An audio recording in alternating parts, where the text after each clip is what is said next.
To make a lot of you mad, we're standing here getting ready to do a ballpark review of Citi Field. Let's check it out.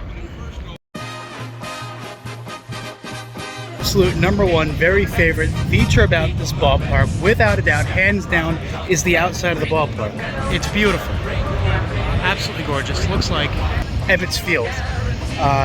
It's supposed to look like Ebbets Field. Even the rotunda, when you walk inside, is gorgeous like that. The outside is like that. The only problem I have with that is that that's not where the Mets play. That's where the Dodgers play. It's homage to the Dodgers. Now, I know I'm going to get a lot of hate for that because if you know the history of the Mets, you know the history of the colors is that it's Dodger blue and Giants red, and it's supposed to be paying tribute to the two teams that left New York that the Mets then ended up replacing to fill up the markets that you'd have more baseball here. But Ebbets Field is not anything to do with the Mets. So, while it's absolutely gorgeous, there's no confusion about the fact that I'm at a stadium on the outside looking at it. It's just a dopey idea. It's beautiful, but it's a dopey idea.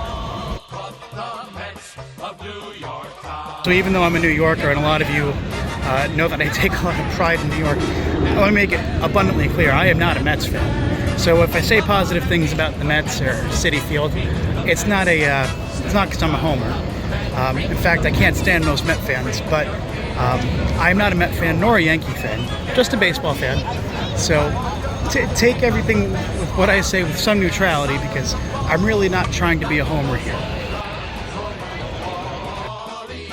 The thing about the Mets that I love when you walk into the rotunda here, they play the Meet the Mets theme song, which hands down is the absolute number one best theme song for any team in baseball. Every team claims to have a song, or most teams have a song that's important to the team, but this song is the best theme song in all of baseball, without a doubt, bar none.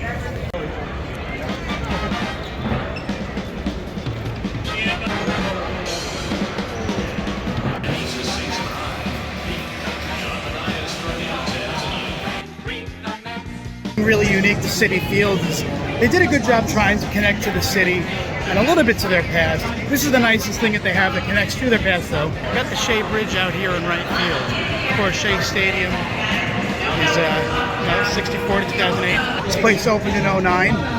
Mets just missed the playoffs, if I remember correctly, in 08. They almost made it. Could have been an extended season, but it wasn't. But it's really nice. The whole bridge concept, anyway, being New York, is great. Take a look at the light towers. They kind of look like bridges, and that's no doubt intentional.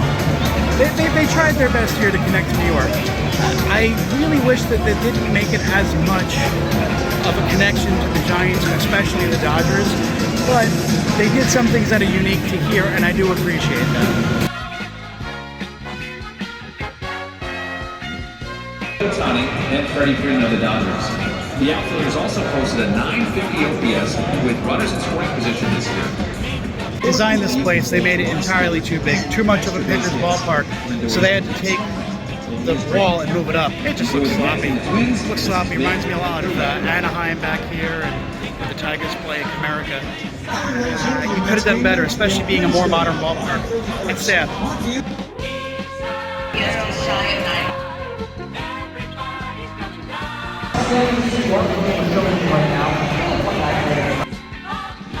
Sausage and peppers, best sausage and peppers in all of baseball.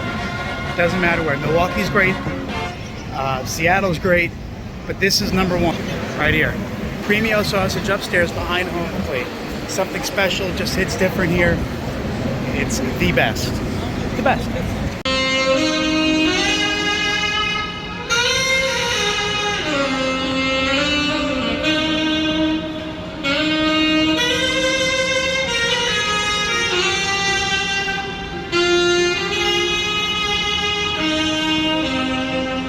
Down later, but for now, these are the seats for the game. Can't complain though, for only after taxing the fees, it's $7 for this seat. Here's the view. Not too shabby. Not too shabby. We talked earlier about how the outfield wall is kind of ridiculous, and how they have a new outfield wall that moved in after they opened it because they realized it's too pitcher friendly. So take a look. It's even more egregious. As bad as right field, you notice you got the little space here They made like a little party deck out here, which I'll be honest, it could be worse, but that whole area there. But now take a look out over here. This just looks so sloppy and bad. Where the Ford advertisement is out there, over here, all that space, how the wall used to go up and down and back and forth, and it just looks so contrived and just ridiculous, you know? There's no need for it. It doesn't make sense, it doesn't belong. Frankly, what they should have done is turn the bullpens while you're out here. Instead of having the two bullpens that go that way, put seats in this area, put one bullpen going horizontally here, and one over here. At least that would make it look a little bit more appropriate.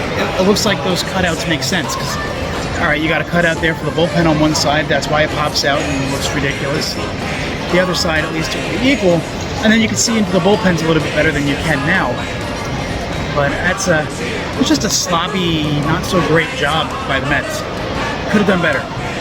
Three things I really do like that they did that you appreciate more from upstairs than downstairs. If you look out here, you have all the retired numbers that are in the shapes of baseballs along the top.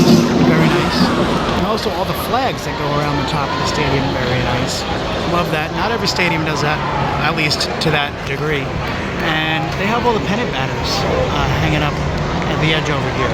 Every stadium has them, but some display it better. And it's a nice clean display. It's not in your face. It's part of the ballpark, but it's enough removed that it's not like we're focusing so much on that, but it's incorporated very, very clean, very crisp. I like it a lot. Some final thoughts here about the ballpark before the game's over. Figure we'll sit here since it's a blowout and talk about it. Things that I love. The outside we already talked about. I love the brickwork on the outside. You know it's a stadium. When you're here, it's a stadium. It's a ballpark. When you drive by, when you're crossing the bridges, doesn't matter where you are. You look at Citi Field, inside, outside, you know it's a ballpark. You know you're at a ball game. Now, you can't say that for everywhere. The brickwork is just terrific all around the ballpark, whether it's in the ballpark, out of the ballpark, in front of the press box. All of it is just really, really clean. It's very, very well done in that regard. Downstairs, we didn't talk about it much, and I didn't really get a lot of good pictures, but if you're anywhere downstairs on the infield seating, or really anywhere between the foul poles, you really feel like you're part of the game. Sometimes you can sit in the back row of the downstairs and you feel like you're removed. Not here, not here. Everywhere that you sit downstairs, you're very much actively in the game. And the fans do a great job at staying involved in the game. Not so much during a blowout, but on a close game, or any time where the Mets are winning, it's a very engaging place to be.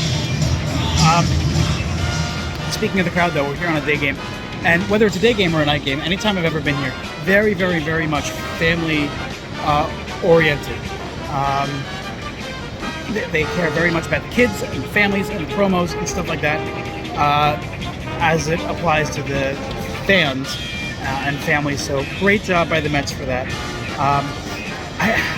I'm never going to get over the walls. The walls just look ridiculous. But there's not much, I guess, that you can really do about that now. If I had to compare it to a couple stadiums, I'd say it's a cross between the old Arlington, between Seattle and Milwaukee. Especially right field feels like the Arlington. Seattle, just with the shape of it, it really looks, if you overlaid them, it's got to be very similar to Seattle. And Milwaukee, just some of the colors that they use and the way that the concourses are laid out, it seems very much like that. I hate the scoreboard. The scoreboard, instead of giving you the average, will give you the OPS. I don't care about the OPS. Give me the batting average. And they show the other stuff too, but the only thing that you see full game round is OPS. That's ridiculous. All right, let's run through it. Food, 8.5. Price point is an 8. Atmosphere is a 7.3. Promos is a 6. Sightline, 7.5. Accessibility is a 10. Aesthetics is a 7.9. Acoustics is a 7. Community, how it ties to the city, is an 8. Giving it a grand total of a 7.8 out of 10. That's pretty good. If you've never been here, I'd recommend coming here. I wouldn't necessarily say it's a destination where you book a whole trip around going to Citi Field, but if you paired this up with another ballpark like Yankee Stadium or Philly or something else in the area, I'd say it's worth tying into to catch a couple games. Let's go enjoy the rest of this game.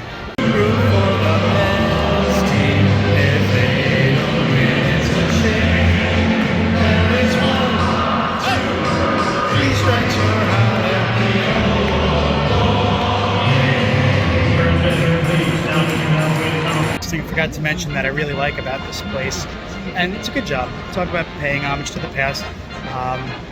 Nice play. They kept the foul poles orange like they did at Shea Stadium, and instead of a yellow line being the home run marker here, they have an orange line that goes around the wall. Check it out.